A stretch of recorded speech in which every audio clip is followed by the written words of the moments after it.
Dengan Steven, kenal pribadimu. Feeling extrovert. Halo Sobat Steven, dengan memahami hasil tes Steven kita jadi tahu bahwa ada faktor genetik yang mempengaruhi cara berpikir dan pola hidup kita. Tentu saja setiap manusia berpikir menggunakan sebuah organ yang bernama otak. Rupanya otak manusia itu ada belahan dan lapisannya. Dari kelima belahan otak manusia, yang paling sering digunakan oleh tipe feeling extrovert adalah belahan otak kanan bawah yang dalam bahasa ilmiahnya disebut limbik kanan. Belahan otak dominan ini yang dalam ilmu Steven dinamakan mesin kecerdasan. Sebagaimana mesin tentu ada hard disk dan juga ada operation systemnya. Mesin kecerdasan di dalam Steven merupakan operation system pada otak. Dengan demikian cara berpikirnya bertipe feeling. Selain belahan otak, ada juga lapisan otak yang aktif di antara lapisan otak luar dan dalam. Pada feeling extrovert, lapisan otak yang aktif adalah lapisan luar. Steven menyebutnya extrovert, sementara lapisan otak dalam disebut introvert. Extrovert, introvert Steven berbeda dengan extrovert, introvert dalam psikologi umum. Di Steven, extrovert, introvert menunjukkan letak drive motivasi dari mesin kecerdasan. Bisa dibayangkan sebagai sebuah lapisan otak luar yang berwarna abu-abu itu karakteristiknya renggang, sehingga mudah dipengaruhi oleh lingkungan luar. Disebut juga drive motivasinya dikendalikan dari luar ke dalam. Sementara lapisan otak dalam yang berwarna putih itu karakteristiknya rapat, sehingga sulit dipengaruhi dari luar. Dengan demikian, drive motivasinya dikendalikan dari dalam ke luar. Perpaduan antara mesin kecerdasan dengan drive motivasi ini yang di dalam Steven disebut sebagai personality genetic. Mesin kecerdasannya feeling, drive-nya extrovert, sehingga personality genetiknya adalah feeling extrovert atau FA.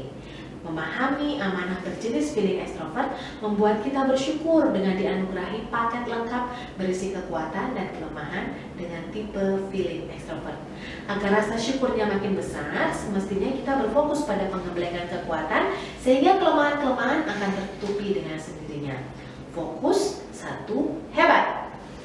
Yuk kita bahas apa saja sih kekuatan dan kelemahan dan juga bagaimana sebaiknya menggembleng kekuatan agar semakin optimal kebermanfaatan hidupnya feeling extrovert. Feel kata kuncinya, maka cara berpikirnya dominan menggunakan perasaan. Dianggap sebagai orang sensitif, mudah terbawa perasaan dan mudah jatuh cinta. Mesin yang dinyalakan dari luar ke dalam membuat mesin itu begitu menyala maka akan beraksi sedikit menggebu-gebu. Hal ini membuatnya cenderung lebay atau berlebihan dalam menyikapi sesuatu. Ditambah lagi dengan eksitasi yang tinggi, artinya kepekaannya terhadap rangsang dari luar tinggi, mudah dirangsang oleh lingkungan. Bila ada stimulus akan bereaksi cepat dan cenderung berlebihan. Logika jadi begitu minim karena perasaan yang bergejolak dan begitu bersemangat.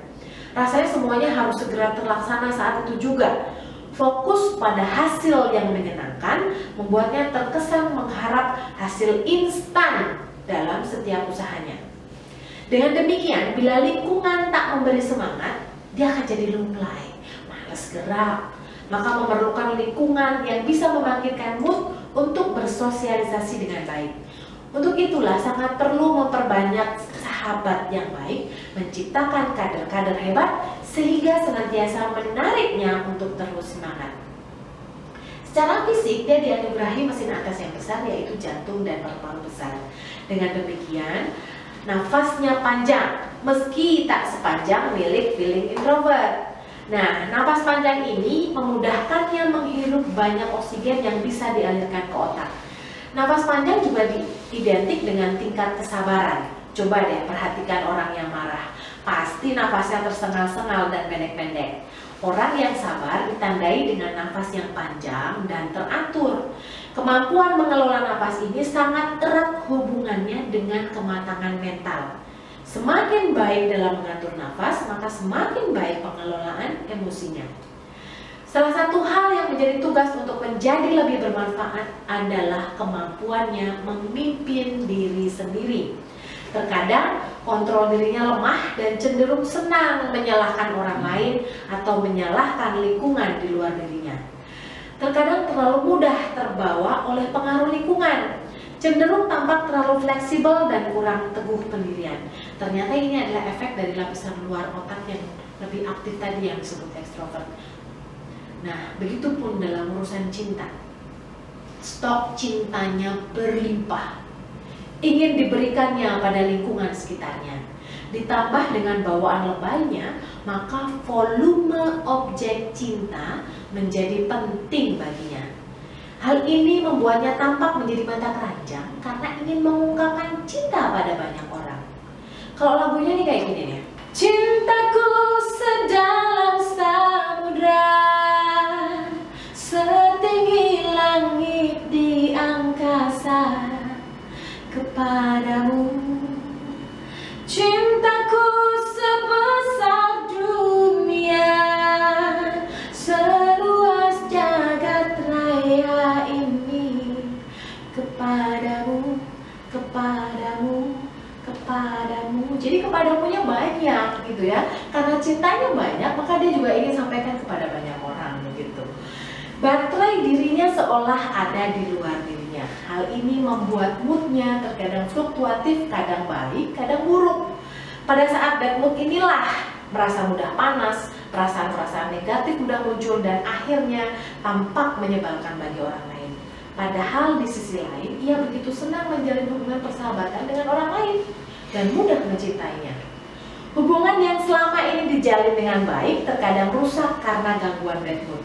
Oleh sebab itu, penting sekali untuk selalu menjaga mood dalam kondisi yang baik. Pola berpikir yang tidak terlalu suka hal-hal yang merepotkan, pengennya cepat selesai, membuatnya terkadang malas gerak dan lebih senang mendelegasikannya pada orang lain. Bila tak menjaga hubungan baik dengan orang lain, kemungkinan besar akan kesulitan mencari orang untuk didelegasikan. Untuk itu, gunakan kemampuan komunikasi guna mendengarkan curhatan orang, memberikan masukan yang mereka minta sekaligus menempa teman-teman menjadi kadernya. Feeling ekstrovert tak selalu suka tampil di depan umum, bahkan menjadi pusat perhatian kadang kurang menyenangkan baginya. Inginnya adalah bisa menggunakan tenaga minimal untuk mencapai kemauannya. Salah satunya adalah dengan menggunakan tenaga atau kompetensi orang lain. Cukup berikan semangat, motivasi, masukan kepada orang-orang yang dia sayangi, kemudian telatengi mereka sehingga mereka bisa sukses di bidangnya. Ketika mereka sudah sukses, gunakan kesuksesan itu untuk mempermudah hidupnya. Ketika banyak kader yang sudah bisa melakukan tugas-tugas yang semestinya dia lakukan, tak perlu lagi dirinya bersusah payah melakukannya sendiri. Begitulah cara berpikirnya yang dilihat orang sebagai seorang yang rendah hati, mau menempa dan membesarkan orang dan dijuluki sebagai kingmaker, penempa orang hebat. Dengan pengaruh luar yang begitu besar, membuatnya cenderung berpikir subjektif, terkadang malah terlalu mudah menerima segala sesuatu seperti spons, menyerap semuanya. Lalu melihat segala hal tersebut sesuai dengan prasangkanya. Bila ada hal yang kurang pas, maka cenderung melihat itu sebagai kesalahan dari luar dan cenderung kurang introspeksi diri. Itulah sebabnya seperti mencari kambing hitam untuk disalahkan. Bahasa kerennya transkulpasi, cenderung menyalahkan orang lain atau hal di luar dirinya. Tentu saja ini menghambat hubungan sosial dan harus diperbaikinya.